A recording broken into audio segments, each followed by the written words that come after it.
Hey everyone, ready for another deep dive? Today we're tackling Inbrija. Ooh, yeah, Inbrija. You know, that medication for Parkinson's disease. Right. Specifically, those pesky off episodes. Exact. And we're going straight to the source for this one. Love that. We've got the patient information leaflet straight from the manufacturer. So we're going to break it down. Yeah. All the need-to-know info, especially for anyone who just wants like the quick and dirty on Inbrija. Absolutely. Going straight to the source, like you said, is always the smartest way to get the most reliable info. Exactly. So Inbrija, Where is it? yeah, it's not a replacement for your regular Parkinson's meds. Oh, okay. It's more like, think of it as a rescue medication. Gotcha. For when your usual treatment isn't quite cutting it. Because you've had those times when it's just not... When you need a little extra boost. Yeah. And what's super interesting is that it's inhaled. Inhaled. Yeah. I don't know why, but when I think Parkinson's medication, I'm not thinking inhaler. Right. It's not the typical way we think about Parkinson's meds. Usually it's pills, right? Yeah. But Inbrija, it's a powder. Interesting. And you breathe it in using this special inhaler. Okay, so now I'm picturing like someone, symptoms hit and they're fumbling with an inhaler. Yeah. Is it hard to use? Well, they really stress that you have to use it with their inhaler. Oh. Like no substitutions allowed. So you can't just use like your kid's asthma inhaler or something? Nope, it's got to be the one they provide. And on top of that, your doctor needs to actually show you the ropes. Well, this isn't like an over-the-counter grab-and-go type of thing. Definitely not. It's not like picking up an asthma inhaler from the drugstore. Gotcha. Proper training is key. Okay, so who can use it then? So it's specifically for folks already on a medication called Carbidopa, Levodopa. Okay, so not just anyone with Parkinson's could use this. Exactly. You have to be on that specific type of Parkinson's medication. For Inbrija to even be on the table, and even then, there are some situations where it might not be the best fit. Okay, like what? What are some red flags or things where someone would want to steer clear of Inbrija? So lung issues are a big one, like if you have asthma or COPD. Okay. That's chronic obstructive pulmonary disease. Right. Inbrija might not be a good choice. Same goes for anyone prone to dizziness or feeling faint suddenly. Oh, wow. It can even make some mental health issues worse. Right. Things like hallucinations or psychosis. Oh, geez. And there are warnings about potential problems with glaucoma, pregnancy, breastfeeding. So a whole host of things to consider. Yeah, and they're super serious about interactions with other drugs. Okay. Especially ones called MAOIs. And those are... Those are sometimes used for depression or even Parkinson's. Oh, wow. So this is not something to mess around with. Absolutely not. You got to be upfront with your doc about everything you're taking. Definitely sounds like they're trying to cover all their bases. Being aware of all this upfront is so important. It's not meant to scare anyone off. Right. It's about making sure people are having informed conversations with their doctors. Right. So being an informed patient. Exactly. Okay. So let's say someone's good to go with Inbrija. Okay. They've talked to their doc. They checked all the boxes. Yeah. How much do they actually use? All right. So the usual dose is 2 capsules. Okay. At the very beginning of an off episode. At the start. Right. Not after it's already in full swing. Okay. And you can take up to 5 doses a day, but no more than that. Gotcha. So 2 capsules at the first sign. Exactly. Okay. And how about side effects? Right. Side effects. Because I'm sure there's some things to watch out for. There are. It's medication, right? Exactly. And the most concerning one, they really highlight it, is sudden sleepiness. Mm-hmm. And here's the thing. It can hit even when you're just doing everyday things. Oh, gosh. And get this, up to a year after starting treatment. Wait, a year later? Yeah. Seriously? It's a long time. So no driving after taking this right? Absolutely right. No driving. Or like operating heavy machinery? Nope. Those are definite no-nos after taking Inbrija. Right, because you could fall asleep. Exactly. And mixing it with other things that could make you drowsy. Recipe for disaster. Don't do it. Don't do it. Okay, so sudden sleepiness, big one. Yep. But I feel like there was a whole list of other things. Oh, yeah, there are a bunch more. What else should we be aware of? So one category that's really important to understand is how Inbrija messes with your mental state. Okay. It can actually worsen existing hallucinations or psychosis. Oh, wow. Or even cause them in people who haven't had them before. Really? And then there's this possibility of unusual urges. Unusual urges. Yeah, things like excessive gambling, binge eating, increased sexual urges. Wow. Okay, so it's not just physical side effects. Right, it can impact your mind, too. It can really affect how you think. Exactly. So what about just like the physical stuff? Well, there's the risk of low blood pressure. Okay. Which can make you dizzy, lightheaded, maybe even faint. And then for folks who already have lung problems? Right. It could trigger something called bronchospasm, Which is? basically sudden difficulty breathing or wheezing after you inhale the medication. So you're taking it for your Parkinson's and then you can't breathe? Exactly. It's a tricky situation. She's starting to see why they're so cautious. Yeah, and there's even a risk of increased eye pressure, which would be a concern for anyone with glaucoma. Okay, so yeah, lots to consider. Lots to think about. Definitely.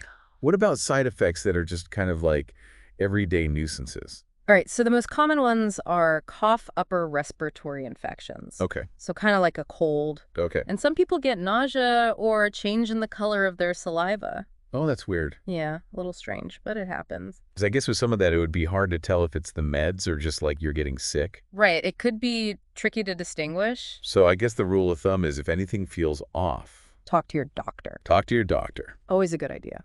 Okay, so we've covered how to use it, who should be careful, and all those potential side effects. Yep, we've hit the big points. What about storage? Anything special about how you keep Inbrija safe? It's actually pretty straightforward. Okay. The main thing is keep it dry Okay. at room temperature. All right. You shouldn't store the capsules in the inhaler itself.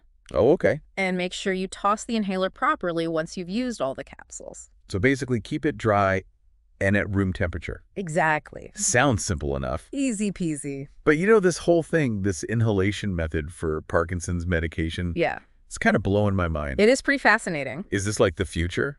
Well, it's definitely an exciting development. Yeah. Let's maybe talk more about that big picture stuff after we hear from some people who are actually using Inbrija. Yeah, because it's one thing to read about it, Totally. but it's a whole other thing to hear how it's actually impacting people's lives. Real-world experiences are key. Let's do it. All right, let's dive into those patient stories next. You know, it's fascinating to think about why this whole Inbrija inhaler thing is such a big deal. Yeah. It's not just about Parkinson's. Right. It's kind of pushing the boundaries of how we deliver medication to the brain in general. Okay. I'm intrigued. Explain it to me. So think about it. The brain is like Fort Knox, right? Super protected. Yeah. Incredibly good at protecting itself. Right. There's this thing called the blood-brain barrier. Yeah, I've heard of that.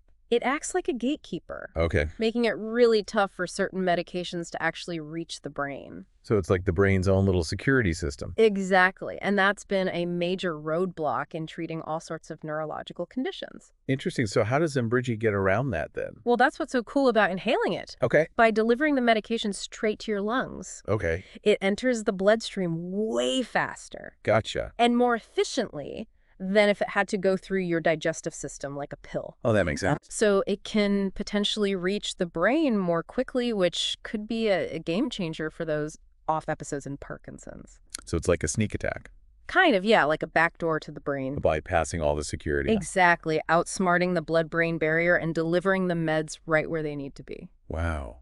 And that opens up so many possibilities. Right. Imagine if we could use this inhalation approach for medications that treat Alzheimer's, Yeah.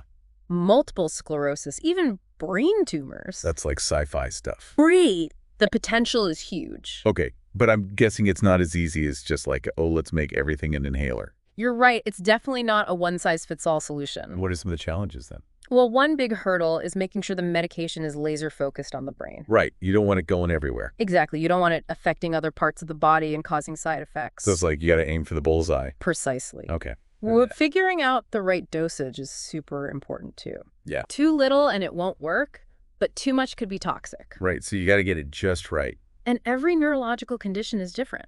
That's true. So what works for Parkinson's might not work for Alzheimer's, for example. Okay. So lots of research and testing still to be done. Definitely, it's a complex puzzle. What about just the practicality of using an inhaler? Yeah, good point. Like for some people, that might be difficult. Absolutely. Not everyone finds them easy to use, especially folks with conditions like arthritis. Right. That could affect their hand strength. Exactly, or their coordination. Yeah. And some people might have respiratory issues that make it hard to inhale the medication. So designing them so that they're easy to use for everyone is super important. Definitely accessibility is key. What about cost? I feel like this kind of technology could be pricey. You're right, cost is a big factor. Yeah. Inhaled medications can be expensive to develop and manufacture, Yeah, I imagine. so making sure they're affordable and accessible to everyone who needs them. Yeah, everyone should be able to afford their medication. Exactly. It's a tough balance. So lots of challenges. Yeah, but Inbrija, even with all its challenges, Yeah. is a great example of progress. Right. We're moving in the right direction. Exactly. And Yeah. that gives me hope for the future of treating these conditions. It's kind of a beacon of hope. Absolutely. Yeah. Even small steps forward can lead to huge breakthroughs down the line. Okay, so we've talked about the science, the potential, but what about the people actually using Inbrija? Yeah, the human element. Right. What are their experiences actually like? It's one thing to talk about clinical trials and data, Right. but hearing from real patients brings it home. Yeah. Their stories give us a glimpse into the day-to-day reality of living with Parkinson's. And how Inbrija is impacting their lives for better or worse. Exactly. So let's dive into those patient stories and see what they have to say. Okay, I'm ready to hear what they have to say.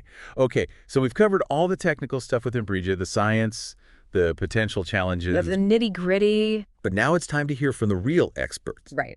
The people actually using this medication to manage their Parkinson's. Absolutely. Let's dive into these patient stories. Yeah. And see what they're saying. Okay. One user described Inbrija as a game changer, Wow. which is a pretty powerful statement. Yeah, that's huge. They said it gave them back a sense of control over their symptoms. It's amazing how much of a difference that can make. Right.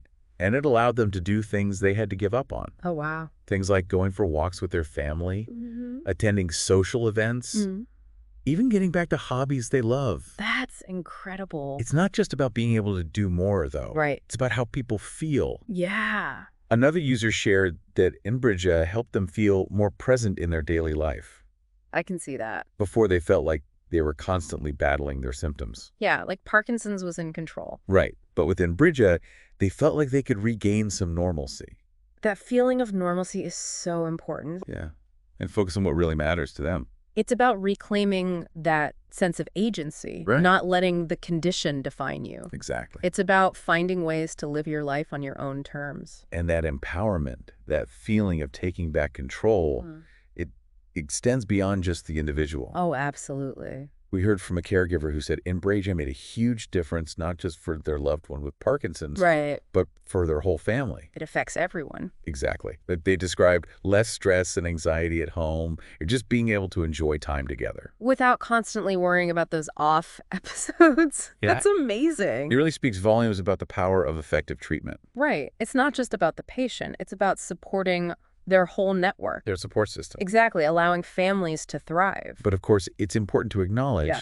that not every experience with Inbrija is going to be perfectly positive. Right. No medication is perfect. Some users reported side effects that were hard to deal with. Yeah. And some found the inhaler itself tricky to use. Right. It's a good reminder that everyone is different. Absolutely. And what works for one person might not be right for another. Couldn't agree more. That's why those open and honest conversations with your doctor are so important. Oh, for sure. They can help weigh those potential benefits and risks, taking your specific situation into account. Right. Considering your medical history. It's all about making informed decisions together. Exactly. A collaborative effort. And remember, it's not just about that initial decision to try a medication. Right. It's about ongoing communication with your healthcare team. Making sure it's still working for you. Right. Addressing any side effects that pop up. It's a partnership. Absolutely. Yeah. You and your healthcare team working together to find the best approach. And of course, we can't forget about the ongoing research. Always pushing forward. The more we learn about Inbrija and other inhaled medications, Yeah.